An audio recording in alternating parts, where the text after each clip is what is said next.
Coming up on Arirang News. The winter season is in full swing in South Korea, with snow falling all day today in most parts of the country. We go to one of the busiest transport hubs in the capital and see how people made it through the snow to get home. South Korea's Nat'l Assembly passes a number of special bills, ranging from a ban on dog meat to the launch of a new space agency and the reopening of the probe into Itaewon crowd crush. Samsung Electronics last year, according to its preliminary data, logged its lowest operating profit since the 2008 global financial crisis. Driven by sluggish semiconductors, it's down nearly 85% compared to the year before.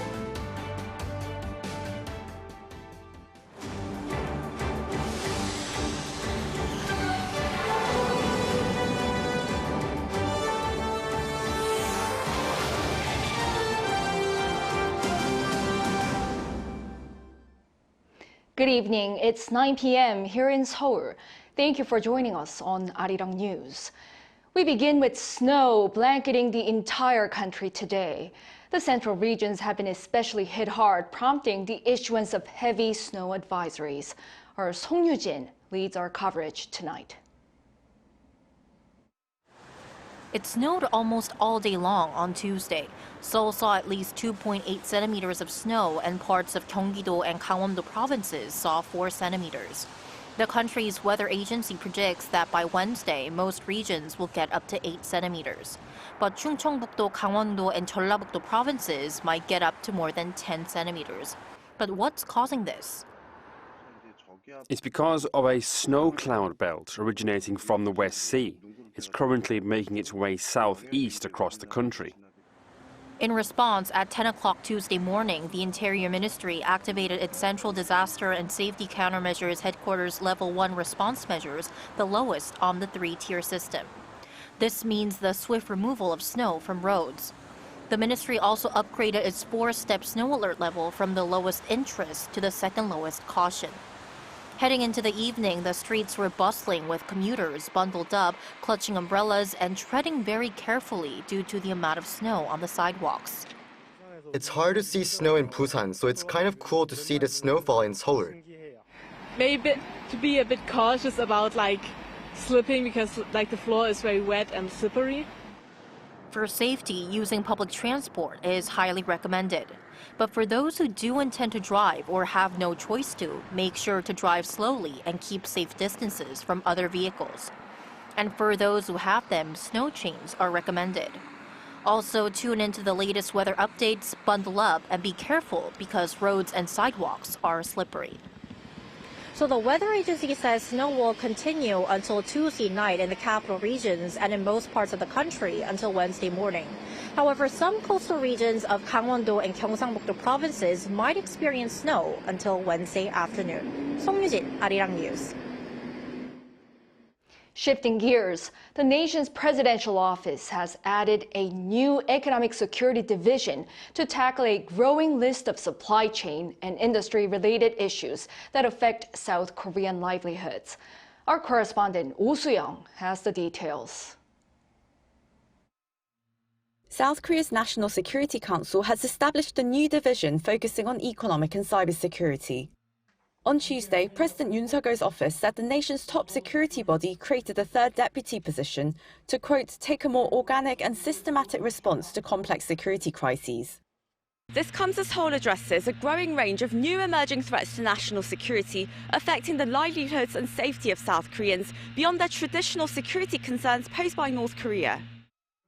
With supply chain disruptions becoming commonplace along with fierce global competition to master core and emerging technologies, gaining economic security and a lead in science and technology determines both economic prospects and military capabilities. The Yoon administration over the past year has focused on building cooperation in supply chains for materials that are critical for future technologies, as well as research and development in defense and other strategic industries. Under National Security Advisor Chang Ho-jin, Principal Deputy National Security Advisor Kim Tae-ho will continue directing pressing issues in foreign affairs and security, as well as the overall policies of the National Security Council as its Secretary General. Second Deputy Advisor Lee Sung-an will focus on national defense and military issues and oversee the national crisis management system.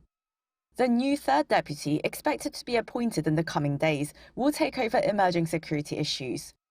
On top of supply chains, export controls and nuclear power plants, two secretaries will assist with policies to promote cooperation on core and emerging technologies, as well as technology protection and the field of cybersecurity. Yoon's office says revamping the council to address such issues is expected to contribute to improving the competitiveness of Korean companies and stabilizing people's livelihoods across the export-dependent economy. Oh Soo-young, Arirang News. South Korea's military plans on resuming artillery drills on land and at sea. This follows Seoul having declared yesterday that there'll no longer be a buffer zone, which was set beyond the DMZ under the Inter-Korean Military Pact signed in 2018. But when asked whether this could mean the termination of the military pact, the Defense Ministry said interministerial consultation is needed. Our defense correspondent Choi Min-jung explains. The South Korean military recently announced that the buffer zones set up along the inter-Korean border are no longer effective following North Korea's continued artillery fire off its western coast. The buffer zones were set up in 2018 when the two Koreas signed an inter-Korean military agreement to halt hostilities near the border. First, on the ground, a 5-kilometer buffer zone was established in the north and south from the military demarcation line. Here, artillery fire and regimental or higher-level field maneuvers were suspended. In the maritime buffer zone at sea, all coastal and naval artillery as well as maritime exercises were banned. In the air, a no-fly zone banned aircraft from flying within 20 kilometers of the MDL in the western section of the demilitarized zone and within 40 kilometers of the zone in the east. For the first time in 6 years, South Korea last week conducted artillery drills within the maritime buffer zone in response to the North's artillery firing. The Defense Ministry on Tuesday revealed plans to resume artillery exercises in the buffer zone on land as well.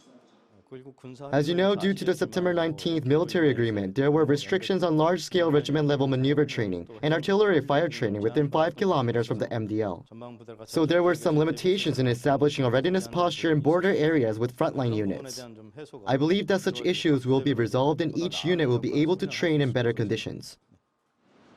However, when asked if the abolition of the buffer zone means the termination of the Inter-Korean Military Pact, the ministry said this is an issue that requires necessary consultation between relevant ministries.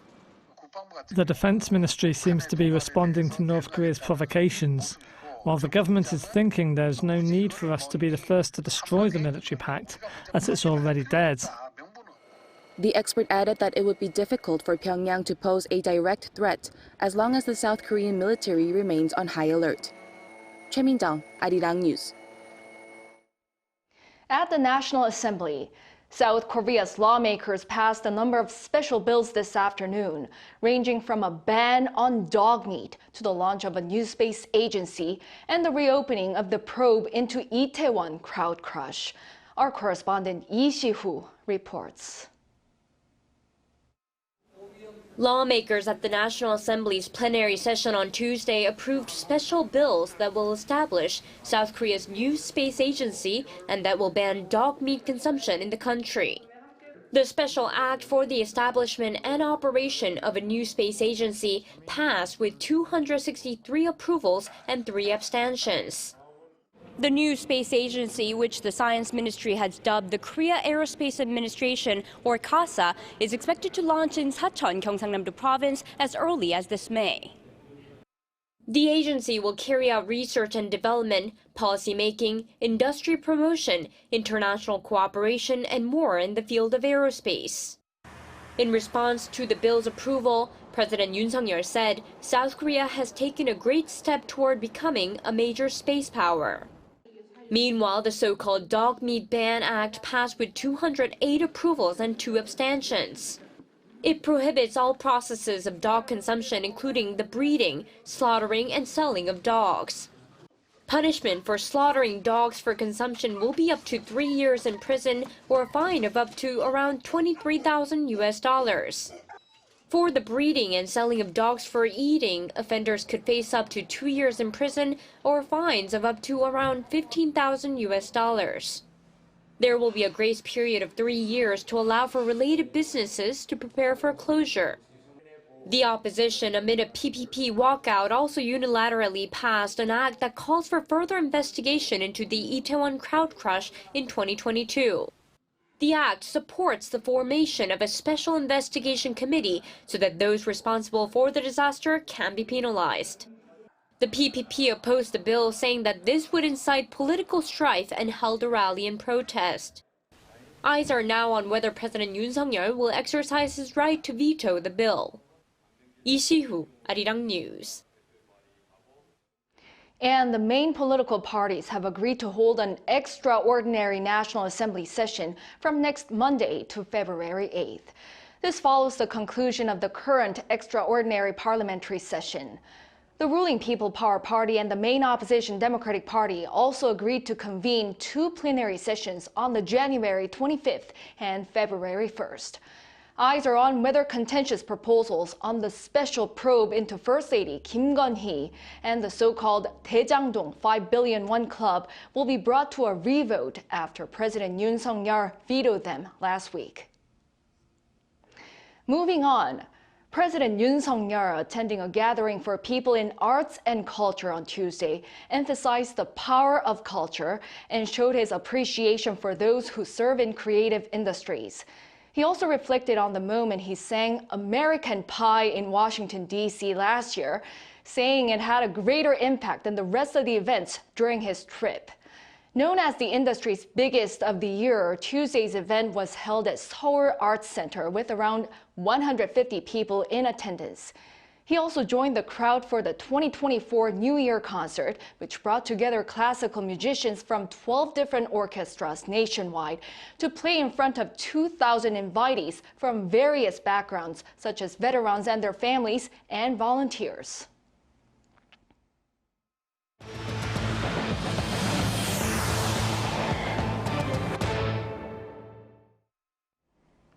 Samsung Electronics last year, according to its preliminary data, logged its lowest operating profit since the 2008 global financial crisis. Driven by sluggish semiconductors, it's down nearly 85% compared to the year before. But some suggest a different outlook this year. Our Park Gun-woo has the details. South Korean tech giant Samsung Electronics saw its lowest annual operating profits in 15 years in 2023.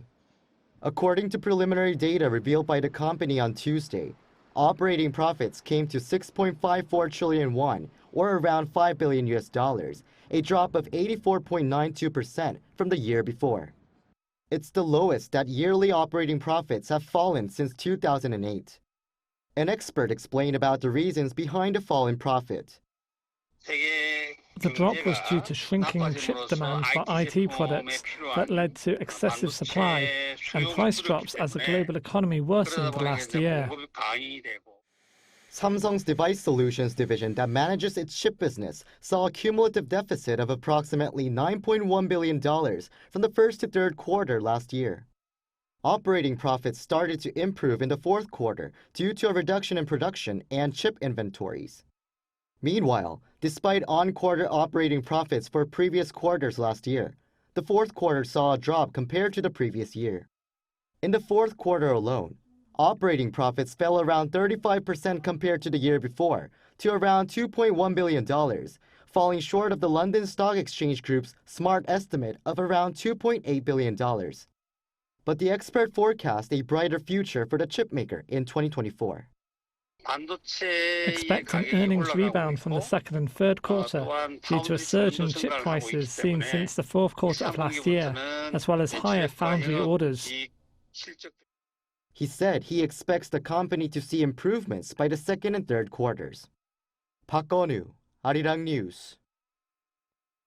In the U.S., one of the most powerful tech events in the world, the Consumer Electronics Show, is kicking off in Las Vegas. And artificial intelligence is likely to take center stage at CES this year. Our business correspondent Shin Ha-young has a preview.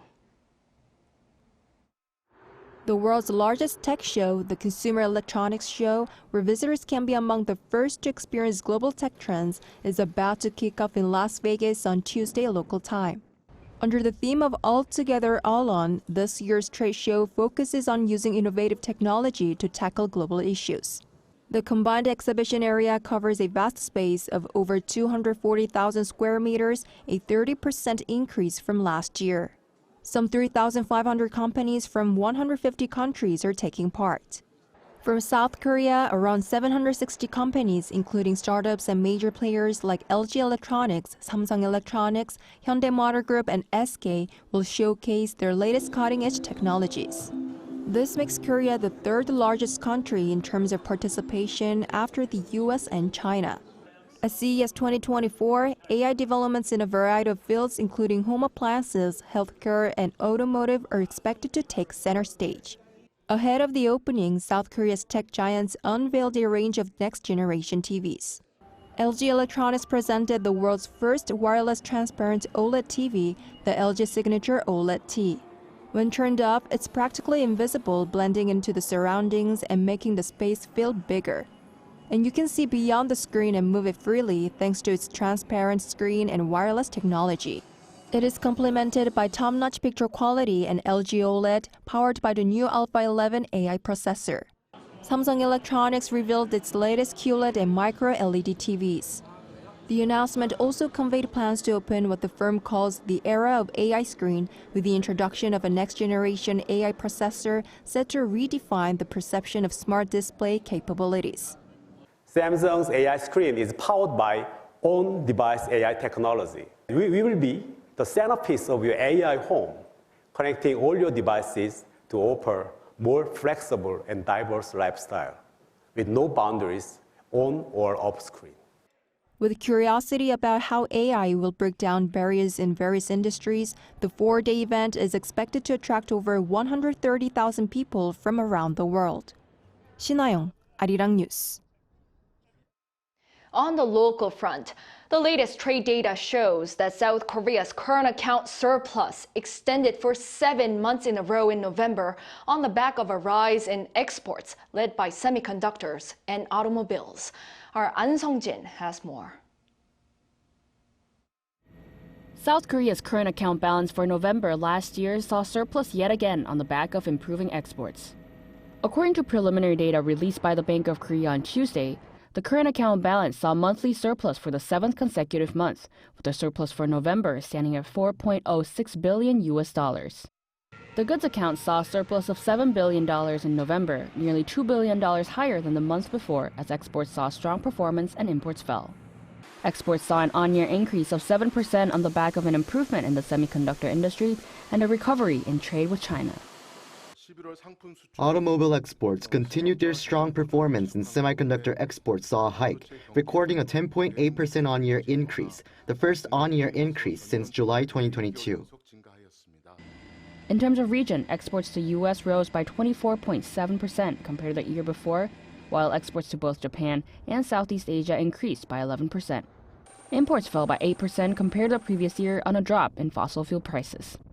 Meanwhile, a services account which tracks the inflow and outflow of business services, tourism, and transportation recorded a $2.13 billion deficit. The widening deficit compared to October is largely attributed to fewer tourists from Southeast Asia and China, combined with more Koreans traveling and spending money abroad. The accumulated current account balance surplus from January to November last year is $27.4 billion, which is $300 million more than for the same period in 2022. An Sung-jin, Arirang News. In other news, the nation's pension payouts are going up. The Ministry of Health and Welfare announced on Tuesday that pension payments are going up by 3.6% starting this month, in line with the rate of consumer inflation from the previous year. With the increase, old-age pension recipients who receive an average of 620,000 won as of November will now receive around 640,000 won, or around $488. Starting in July, both the upper and lower thresholds for the standard monthly income used to calculate pension premiums will also go up. Over in Japan, The number of people killed in the New Year's Day earthquake has risen to 180 as of Tuesday afternoon. Officials in Ishikawa Prefecture say more than 120 people are still unaccounted for, while more than 3,000 in the Noto region remain isolated. Search and recovery crews are sifting through the city of Wajima near the earthquake's epicenter, and more than 200 buildings were burned down by a massive fire sparked during the disaster. Japan's meteorological agency is warning of possible quakes over the coming month, with upper 5 or more intensity on Japan's 0 to 7 seismic scale. Russia has refused to comment on claims made by the U.S. that it had fired North Korean missiles at Ukrainian targets. When asked about this accusation on Tuesday, Kremlin spokesman Dmitry Peskov said Russia is leaving it with no comment. Instead, he accused Ukraine of using missiles produced by Western nations, including the U.S., Germany, France, and Italy, to strike civilian targets in Russia. His remarks come after the White House said last week that Russia used short-range ballistic missiles from North Korea to conduct strikes against Ukraine. In the Middle East, an Israeli strike has reportedly killed one of Hezbollah's high-ranking officials. This amid fears of war escalation beyond Gaza. Lee Seung-jae has the latest. Hezbollah says one of its top-ranking commanders has been killed in an Israeli attack in southern Lebanon. Lebanon state media said Wissam Tawil, who is considered one of the most prominent figures in the Lebanese militant group, was killed in an Israeli airstrike that targeted a car that the commander was in. According to AFP, Tawil had a leading role in managing Hezbollah's operations in the south of Lebanon. However, Israel did not comment on the attack, but it did say it had hit Hezbollah targets in response to cross-border attacks. Regarding the war in Gaza Strip, the office of the Israeli Prime Minister Benjamin Netanyahu released a joint statement from both the Prime Minister and Defense Chief Yoav Gallant, where the two stressed that the war there would not end anytime soon and that it would continue for many months. They also called for international support in order for them to continue the fighting in Gaza. Speaking to the New York Times, Israel Defense Forces spokesperson Daniel Hagari said its military has begun a new, less intensive phase in its war against Hamas in Gaza. He added that the new phase means fewer ground troops and airstrikes.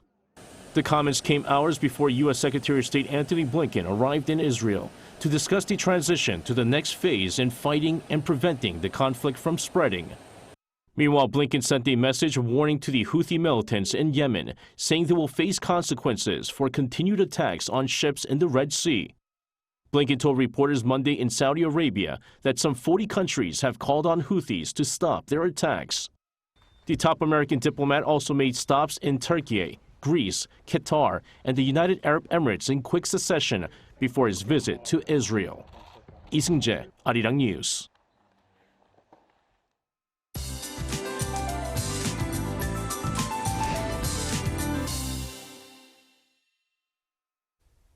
Snow is piling up all over the country. A heavy snow warning has been issued in Seoul, as up to 10 centimeters are expected until late at night. As snow clouds are affecting Seoul and Gangwon-do province, snow warnings have been expanded to central and northern regions. Since the afternoon, the snow has become thicker and more areas are forecast to receive snow. With a heavy snow warning, up to 20 centimeters are in the forecast for the mountainous areas of Gangwon-do province until tomorrow. Inland areas of Gyeonggi-do province, Chungcheongbuk-do province, and the Gyeongsang-do province will see up to 15 centimeters. Since heavy snow is forecast across the country by tomorrow, the roads are expected to be very slippery. Keeping safe distance and driving slowly is advised when out on the roads. Tomorrow, Seoul, Chuncheon, and Daejeon will start off at -2 degrees. Highs in Seoul, Chuncheon, Gwangju, and Gyeongju will get up to 6 degrees Celsius. Today's snow will move away later tonight in Seoul and other areas from tomorrow morning. There's no severe cold spell for the time being. That's all for Korea. Here are the weather conditions around the world.